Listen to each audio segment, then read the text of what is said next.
Assalamualaikum warahmatullahi ta'ala wabarakatuh. Alhamdulillah. Wassalatu wassalamu ala rasulillah Muhammad ibn Abdullah wa ala alihi wa sahbihi wa man tabi'ahudahu ila yaumil qiyamah.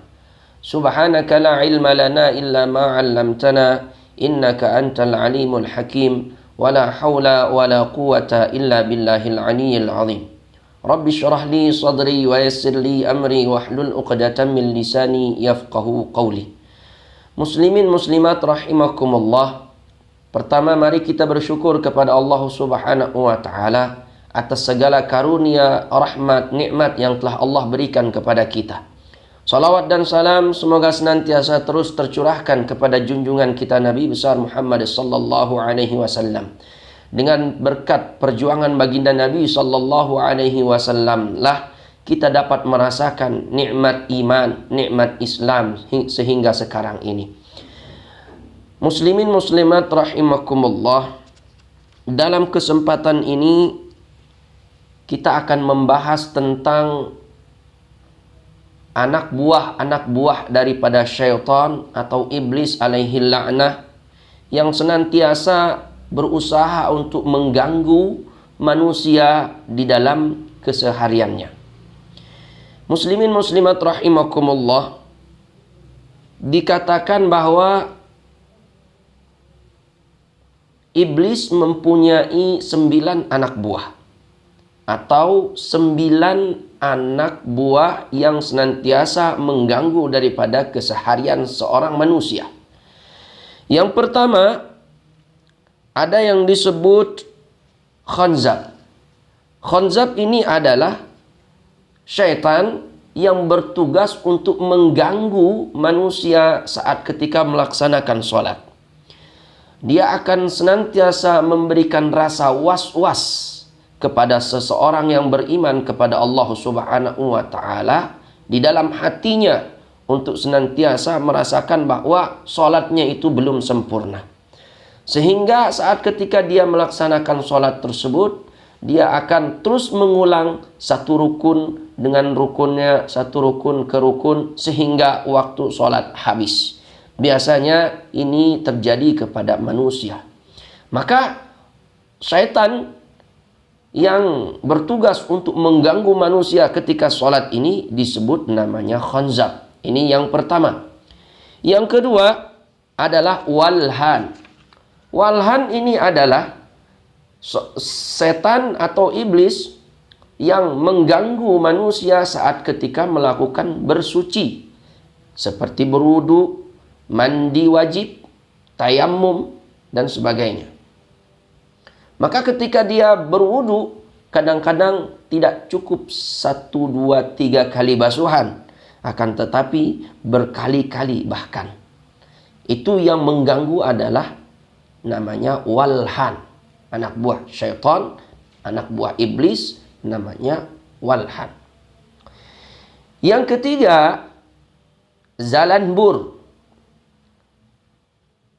yaitu syaitan yang mengganggu manusia saat ketika di pasar, mengganggu pedagang saat ketika berada di pasar, saat ketika menggelar dagangannya, saat ketika menjual dagangannya, barang dagangannya, sehingga dibisikkan di dalam hatinya untuk melakukan sumpah palsu, untuk melakukan kebohongan.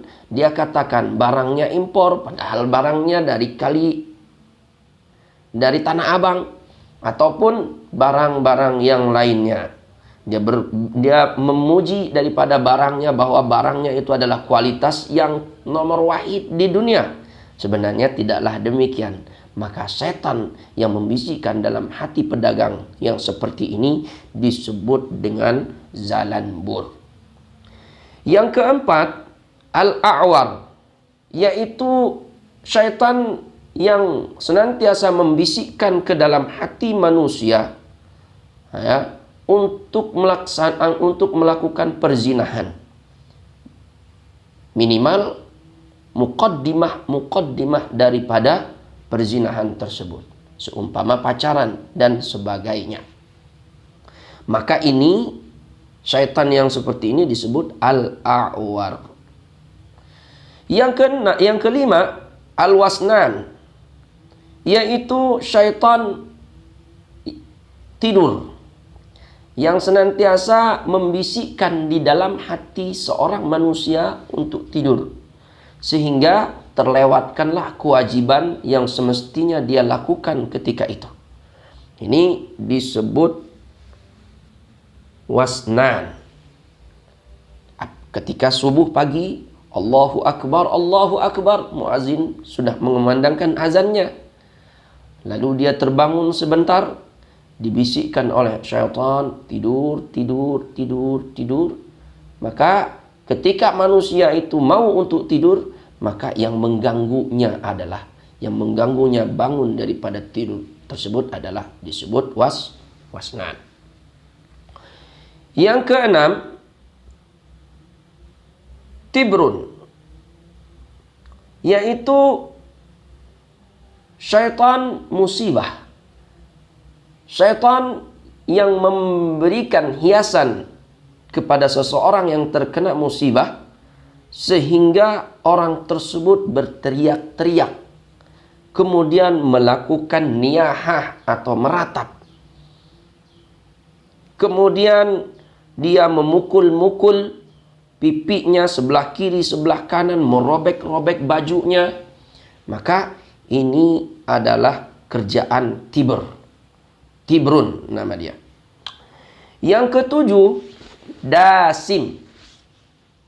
Dasim yaitu syaitan yang senantiasa ikut makan bersama manusia, ikut tidur bersama manusia, ikut masuk ke rumah bersama manusia. Yaitu jika si manusia tersebut tidak menyebut nama Allah atau tidak mengingat Allah saat ketika makannya, saat ketika minumnya, saat ketika tidurnya, saat ketika masuk ke dalam rumahnya, maka syaitan yang bernama dasim ini akan ikut nimbrung. Kita teringat sebuah cerita, ya, cerita tentang syaitan yang kurus dan syaitan yang gemuk. Syaitan yang kurus berkata kepada syaitan yang gemuk, "Kenapa kok kamu bisa segemuk begini?" Lalu si gemuk pun bercerita bahwa tuannya yang saya ditugaskan ke situ, saat ketika masuk rumah dia tidak baca bismillah. Saat ketika dia makan dia tidak baca bismillah, sehingga saya pun ikut makan bersamanya. Saat ketika dia minum tidak baca bismillah, saya pun ikut minum bersamanya. Maka dengan sebab itulah saya menjadi gemuk. Saat ketika dia tidur tidak membaca doa untuk tidur, tidak membaca doa untuk tidur, tidak membaca bismikallahumma ahya wa amut, maka aku pun tidur bersamanya di kasur yang empuk di dalam kelambu. Dengan sebab itulah aku menjadi gemuk. Kata syaitan yang kurus, "Beruntungnya kamu, sedangkan saya, orang yang ditugaskan untuk saya goda dia senantiasa baca bismillah. Saat ketika dia masuk ke dalam rumah, dia mengucapkan salam dan membaca bismillah. Maka saya pun tinggal di luar. Saat ketika dia makan, dia baca bismillah. Allahumma barik lana fima razaqtana wa qina adzabannar." Maka saya pun hanya menonton saja, tidak ikut makan. Kadang kalau dia lupa pun membaca bismillahi awwalahu wa akhirahu, maka apa yang saya makan, saya muntahkan. Saat ketika dia minum, dia pun membaca bismillah, sehingga saya pun tidak bisa ikut minum juga. Maka sebab itulah saya menjadi yang kurus seperti ini, yang seperti yang kamu lihat sekarang ini. Maka hadirin muslimin muslimat rahimakumullah, biasakanlah setiap apapun keadaan kita, senantiasa kita membaca bismillahirrahmanirrahim. Mulai aktivitas kita dengan mengucap bismillahirrahmanirrahim. Di dalam sebuah hadis disebutkan bahwa apapun aktivitas kita yang kita mulakan dengan bismillahirrahmanirrahim, maka selama aktivitas itu belum selesai, kita dihitung pahala oleh Allah Subhanahu wa ta'ala. Mudah-mudahan Allah Subhanahu wa ta'ala memberikan taufik hidayah kepada kita, ya, untuk mengamalkan bismillah pada setiap kita memulakan daripada segala aktivitas kita. Kemudian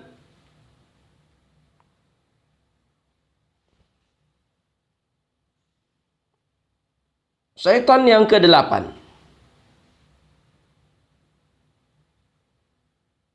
yaitu matun, atau ada yang menyebutkan juga masud, yaitu setan yang membisikkan kabar-kabar berita bohong kepada hati-hati manusia, sehingga si manusia tersebut menyampaikan berita-berita bohong, berita-berita hoax bahasa kita kepada khalayak ramai, sehingga saat ketika diselidiki ternyata berita tersebut adalah berita bohong. Maka syaitan yang memberikan bisikan kepada manusia tersebut disebut masud atau masun. Masud. Ini syaitan yang ke-8. Syaitan yang ke-9 disebut al-abyad. Syaitan al-abyad. Ini adalah syaitan yang ditugaskan untuk menggoda para nabi dan para aulia. Maka para anbiya alaihimus salatu wassalam, mereka terselamatkan daripada godaan daripada syaitan yang bernama abyad ini. Sedangkan para anbiya, para aulia, mereka yang ingin diselamatkan oleh Allah Subhanahu wa ta'ala, maka mereka terselamatkan. Mereka yang diselamatkan oleh Allah Subhanahu wa ta'ala, maka terselamatkan daripada gangguan al-abyad ini. Sedangkan ada yang tertipu daya, mereka tidak diselamatkan oleh Allah Subhanahu wa ta'ala. Banyak cerita tentang syaitan yang mengganggu para aulia. Di antaranya saat ketika Sultanul Aulia Syekh Abdul Qadir Al-Jilani pernah didatangi oleh sebuah cahaya, yang cahaya tersebut sebenarnya adalah syaitan yang mengatakan kepada Syekh Abdul Qadir Al-Jilani, "Stop, aku sudah menerima amal ubudiyahmu. Jangan kau ulang, jangan kau buat lagi. Aku sudah mengampunkan segala dosa-dosamu." Syekh Abdul Qadir Al-Jailani mengetahui bahwa tidak mungkin Allah Subhanahu wa ta'ala akan memerintahkan demikian. Beliau mengetahui dan paham betul bahwa yang membisikkan kepada beliau atau cahaya yang menyerupai cahaya tersebut adalah syaitan. Maka beliau pun segera mengusir cahaya tersebut. Beliau mencerca kepada cahaya yang datang tersebut. Beliau mengetahui bahwa cahaya itu adalah bentuk daripada syaitan. Muslimin muslimat rahimakumullah. Semoga Allah Subhanahu wa ta'ala menjauhkan kita daripada segala tipu daya syaitan. Hada wabillahi taufik wa sallallahu ala sayyidina Muhammad wa ala ali sayyidina Muhammad. Subhanakallahumma wa bihamdika ashhadu an la ilaha illa anta astaghfiruka wa atubu ilaik. Summa assalamu alaikum warahmatullahi wabarakatuh.